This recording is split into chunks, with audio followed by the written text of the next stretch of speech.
അസ്സലാമു അലൈക്കും വറഹ്മത്തുള്ളാ.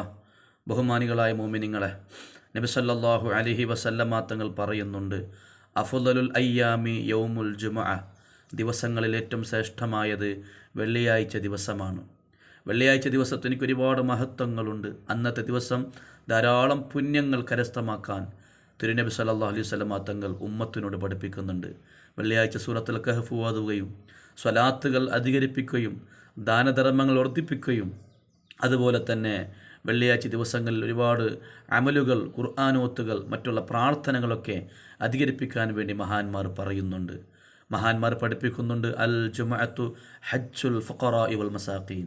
ജുമഅ എന്ന് പറഞ്ഞാൽ അത് ഫക്കീറന്മാരുടെ, മിസ്കീന്മാരുടെ, പാവങ്ങളുടെ ഹജ്ജ് പോലെയാണ്. മാത്രമല്ല വഈദുൽ ലിൽ മുഅ്മിനീൻ, മുഅ്മിനീങ്ങൾക്ക് പെരുന്നാൾ പോലെയാണ്. പരിശുദ്ധമായ വെള്ളിയാഴ്ച ദിവസത്തിൻ്റെ പാവിത്രതകളും അന്നത്തെ ആദാബുകളും സുന്നത്തുകളും ജീവിതത്തിൽ ധാരാളമായി നാം ചെയ്യേണ്ടതുണ്ട്. നബി സല്ലല്ലാഹു അലൈഹി വസല്ലമ തങ്ങൾ പഠിപ്പിച്ച ആ വെള്ളിയാഴ്ചയുടെ പാവിത്രത അത് കണക്കിലെടുത്ത് അന്നത്തെ ദിവസത്തെ ധാരാളമായി ഇബാദത്തുകൾ വർദ്ധിപ്പിക്കാനും സുന്നത്തുകൾ നിർവഹിക്കാൻ നാഥൻ ഞങ്ങൾക്ക് തൗഫീഖ് നൽകട്ടെ. അസ്സലാമു അലൈക്കും വറഹ്മത്തുള്ളാഹി.